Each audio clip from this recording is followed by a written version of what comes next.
Buenos días a todos. Bienvenidos a esta microcapacitación de prevención de incendios de Cambridge Fence Services. En los próximos minutos vamos a repasar cómo prevenir un incendio en obra, entender cómo se origina el fuego, identificar el trabajo en caliente, aplicar el permiso correspondiente, mantener el radio de 35 pies libre de combustibles, usar barreras y mantas ignífugas, y cumplir con el vigía de incendios. Todo lo que veremos aquí está respaldado por las normas de OSHA 29 CFR 1926 y 1910, y por la norma FPA 51B. Quiero que se lleven una idea central. Prácticamente todos los incendios por trabajo en caliente son 100% prevenibles. No ocurren por mala suerte. Ocurren porque alguien se saltó un paso. Comencemos. Estos son los 4 objetivos de la sesión. Primero, reconocer el riesgo. Necesitamos que cada uno identifique las fuentes de ignición que tenemos en nuestras propias actividades, no las de un manual genérico. Segundo, aplicar los controles administrativos. Antes de encender un equipo, se elabora el análisis de seguridad del trabajo y se tramita el permiso de trabajo en caliente. Sin esos 2 documentos, la tarea no inicia. Tercero, controlar el área física. Despejar 35 pies a la redonda, instalar barreras y cubrir con mantas ignífugas lo que no se pueda mover. Y cuarto, sostener la vigilancia. El riesgo no termina cuando se apaga el equipo, termina cuando el vigía de incendios completa su periodo de observación posterior. Al final de la sesión les voy a pedir que me expliquen con sus palabras el punto 3 y el punto 4, porque ahí es donde ocurren la mayoría de las fallas.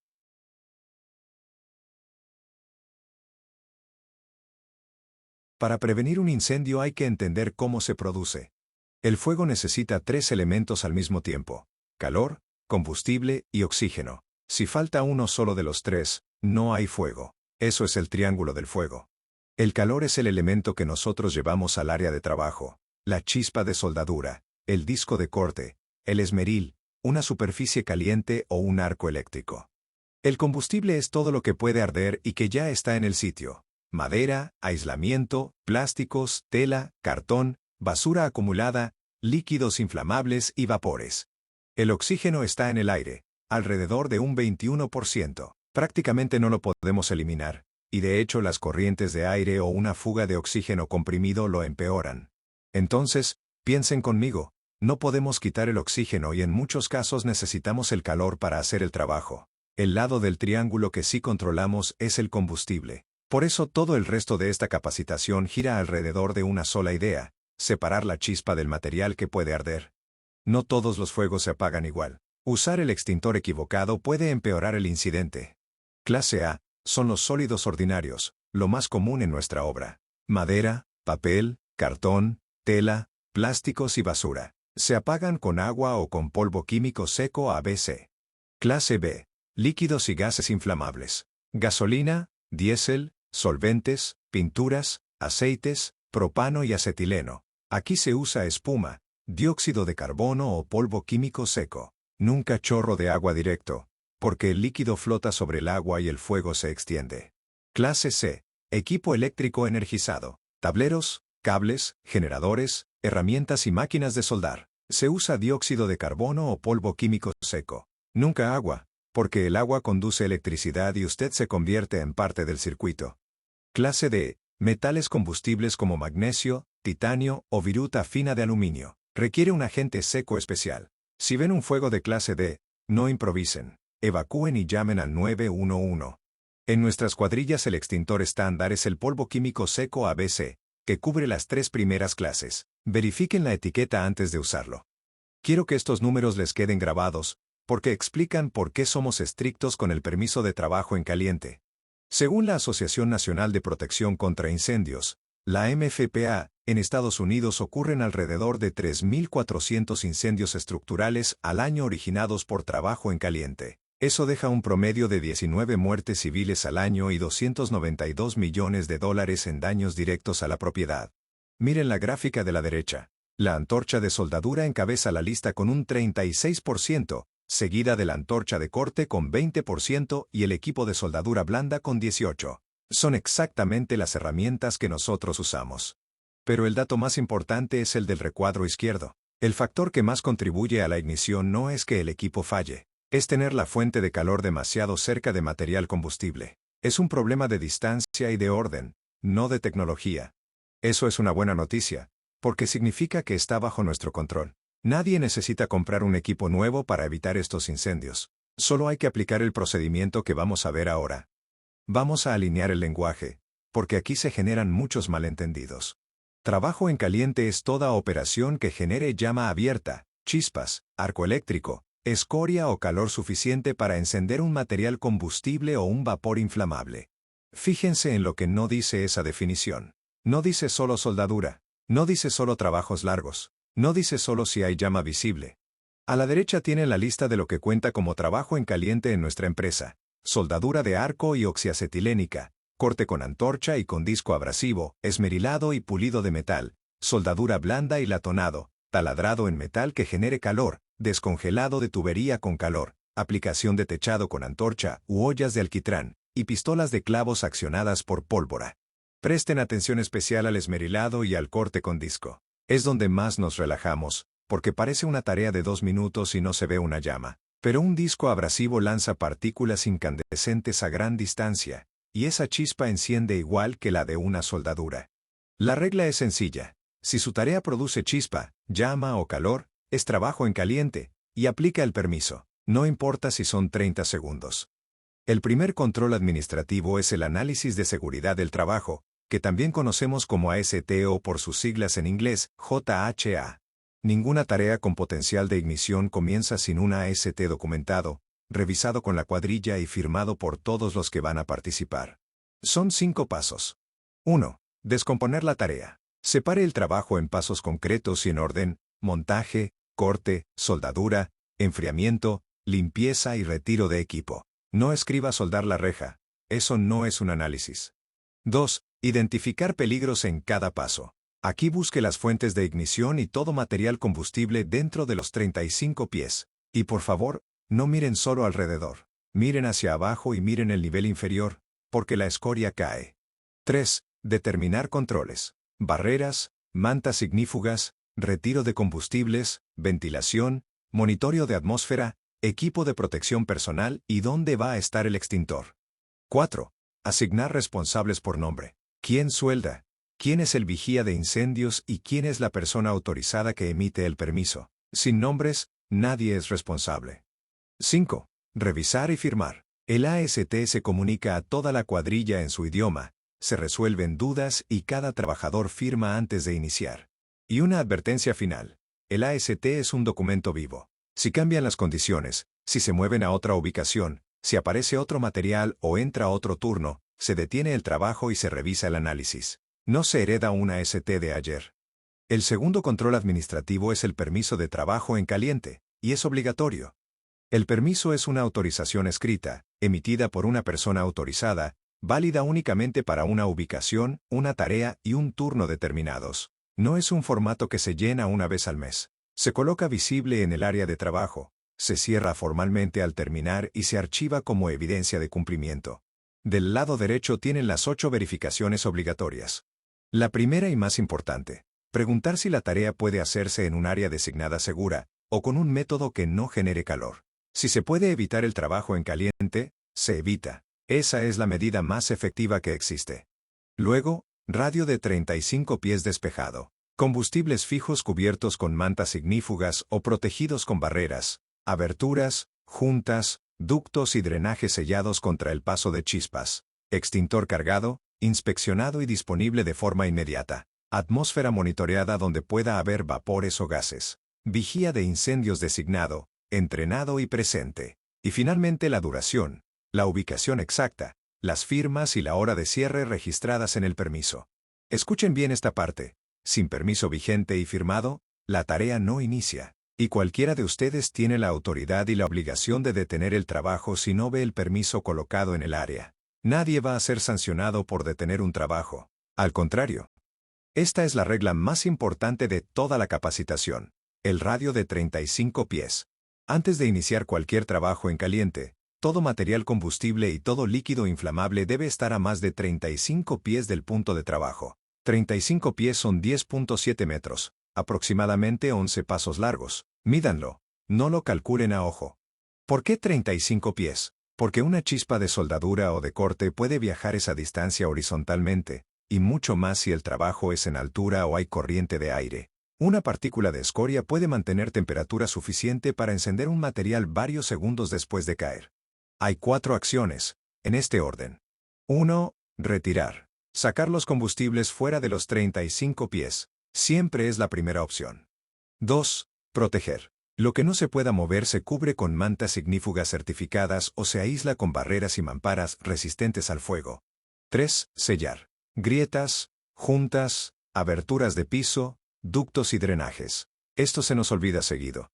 La chispa cae por una ranura y enciende algo en el nivel de abajo, donde nadie está mirando. 4. Ampliar. Si trabajan en altura, con viento o con corrientes de aire, la distancia aumenta. 35 pies es el mínimo, no el máximo. Y si después de todo esto no es posible despejar el área, entonces el trabajo se reprograma o se busca un método sin calor. No se negocia la distancia.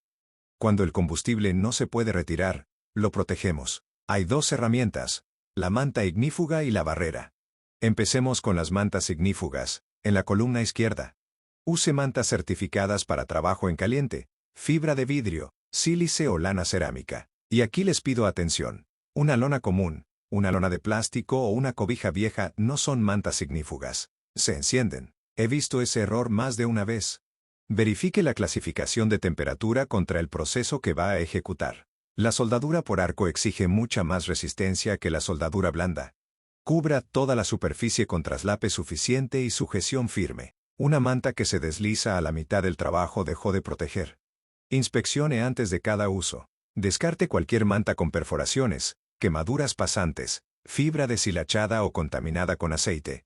Una manta impregnada de aceite es combustible. Y recuerden que también existe la manta contra incendios de emergencia, para sofocar un fuego incipiente o ropa encendida. Ahora las barreras y mamparas, en la columna derecha. Instale pantallas no combustibles que confinen la chispa, la escoria y las salpicaduras dentro del área. Esa barrera protege también a los compañeros cercanos de la radiación del arco, es barrera de fuego y de luz al mismo tiempo.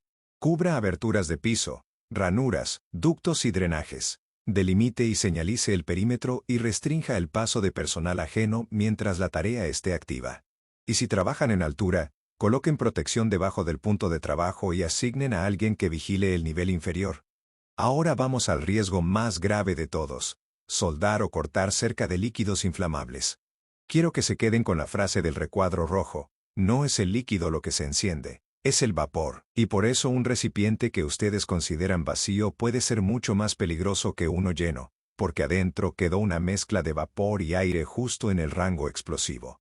Primer punto: nunca aplique calor a un tambor, tanque o tubería que haya contenido líquidos o gases inflamables, hasta que haya sido limpiado, purgado e inertizado por personal calificado y verificado con equipo de medición. Nunca por inspección visual, nunca por olfato. Con equipo. Este es un escenario que ha matado trabajadores en nuestra industria. Segundo, distancia, drenaje y contención. Los inflamables salen de los 35 pies. Y revisen drenajes, fosas, registros y áreas bajas, porque los vapores son más pesados que el aire. Se acumulan a nivel del piso y viajan hasta encontrar la chispa. El punto de ignición puede estar a varios metros del derrame. Tercero, atmósfera y ventilación. Monitoreen antes y durante la tarea. Mantengan la concentración por debajo del 10% del límite inferior de explosividad, y aseguren ventilación mecánica continua en espacios confinados o mal ventilados. Cuarto, respuesta preparada. Extintor apropiado a la clase B en el área, personal capacitado para usarlo, ruta de escape despejada y un medio de comunicación para dar la alarma de inmediato. Si tienen la menor duda sobre lo que contuvo un recipiente, la respuesta es no. Se detiene y se consulta. Este es el riesgo que más subestimamos: la chispa cerca de aislamiento y de plásticos. En la columna izquierda está el porqué. El aislamiento y los plásticos arden con mucha rapidez, propagan la llama por superficie y generan un humo denso, negro y altamente tóxico.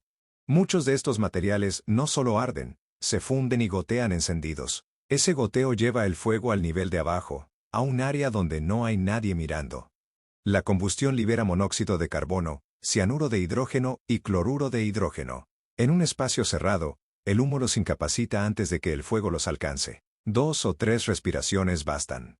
Y el fuego puede iniciar oculto dentro de la cavidad de un muro o dentro del forro de una tubería, sin que nadie lo vea durante un buen rato. Ahora los controles. A la derecha. 1. Identifique el material antes de generar la chispa. Poliestireno, poliuretano, espuma en aerosol, PVC, membranas, geotextiles, lonas y forros de tubería son todos combustibles. 2. Retire o cubra por completo. Cubrir la mitad no sirve, porque la chispa entra por el borde. 3. Cuidado con las cavidades ocultas. Revise detrás de muros, sobre plafones y dentro de forros. Y si no puede inspeccionar el reverso de lo que va a calentar, no aplique calor. 4. Prohibido el corte térmico sobre plástico, tubería, membrana o conducto plástico se corta con método mecánico en frío. 5. Extienda la vigilancia. Cuando hay material oculto o posibilidad de ignición latente, el vigía se prolonga hasta 60 minutos, y si tenemos cámara térmica disponible, se revisa el área con ella. Llegamos al control final, y al que más se incumple, el vigía de incendios. El riesgo no termina cuando se apaga el equipo. La escoria conserva calor durante minutos y la ignición puede ser latente. El fuego aparece cuando la cuadrilla ya se fue, cuando ya nadie está viendo. Así es como se pierde un edificio. Vean la línea de tiempo. El vigía se ubica antes de la primera chispa, no a la mitad del trabajo. Permanece durante toda la tarea. Y cuando se apaga el equipo, la vigilancia continúa. El mínimo que exige la norma son 30 minutos después de finalizado el trabajo. Ese es el piso legal, no la meta. Cuando el riesgo es elevado, cuando hay material oculto, aislamiento, plásticos o combustible cercano que no se pudo retirar, la vigilancia se extiende hasta 60 minutos. En nuestra empresa, ante cualquier duda, se aplican los 60. Ahora, 4 cosas que definen a un buen vigía. Primero, no tiene otras tareas asignadas. El vigía observa, exclusivamente. No suelda, no ayuda a recoger, no se va por herramienta. Si tiene otra tarea, no es un vigía. Segundo, medios de extinción a la mano. Extintor cargado y, donde aplique, manguera o manta contra incendios en posición de uso inmediato. Tercero, capacidad de dar la alarma. Entrenado para reconocer un fuego incipiente, activar la alarma, llamar a 911 y usar el extintor con seguridad. Cuarto, cobertura completa. Vigila los 35 pies, y también los niveles inferiores y adyacentes a donde pudo caer o viajar la escoria. Y el permiso se cierra formalmente hasta que el vigía completa su periodo y firma, no antes. Si a pesar de todo se presenta un fuego incipiente, así se usa el extintor. El método se llama PASS, por sus siglas en inglés. T, de pull, shale. Cale el pasador de seguridad rompiendo el sello, y sostenga el extintor en posición vertical. A, de aim, apunte. Y aquí está el error más común. Apunte a la base de la llama, no a las llamas. Si le tira a la llama, el agente pasa de largo y el fuego sigue. Manténgase a 2 o 3 metros. La primera S, de esquís, apriete. Apriete la palanca de forma firme y sostenida. La segunda S, de sweep, barra. Barra de lado a lado sobre la base del fuego hasta extinguirlo, y quédese observando por si hay reignición. Ahora, antes de combatir cualquier fuego, háganse las 4 preguntas del recuadro azul. ¿El fuego está en etapa incipiente y contenido? ¿Tengo el extintor correcto para esa clase? ¿Estoy entrenado y tengo una ruta de escape a mi espalda? ¿Ya se activó la alarma y se llamó al 911? Si la respuesta a cualquiera de esas 4 es no, entonces la decisión es evacuar. Y quiero que esto quede muy claro. Ningún material, ningún equipo, ninguna herramienta vale una vida. Salga. Cierre las puertas al retirarse para retardar la propagación. Active la alarma. Repórtese en el punto de reunión y espere al cuerpo de bomberos. Combatir un fuego siempre es voluntario. Evacuar nunca lo es. Cerramos con los 5 puntos que no se negocian. Si mañana olvidan todo lo demás, quédense con estos 5. 1. Ya antes de todo. Sin análisis de seguridad del trabajo documentado y firmado, la tarea no inicia. 2. Permiso vigente y visible. Emitido por una persona autorizada y específico para esa ubicación, esa tarea y ese turno. 3. 35 pies despejados. Retire, proteja, cele y amplíe. Es el mínimo, no el máximo. 4. Barreras y mantas certificadas. Lo que no se puede mover se cubre con material certificado para trabajo en caliente. Una lona no es una manta ignífuga. 5. Vigía de 30 a 60 minutos. La vigilancia continúa después de apagar el equipo, y el permiso se cierra hasta el final. Y la última idea, la más importante de todas. Si algo cambia, si algo no cuadra, o si algo simplemente les genera duda, detengan el trabajo. Cada uno de ustedes tiene esa autoridad, y nadie va a ser cuestionado por ejercerla. Gracias por su atención. Procedan ahora con el breve cuestionario. Una vez finalizado y aprobado, se estará desarrollando un certificado de participación.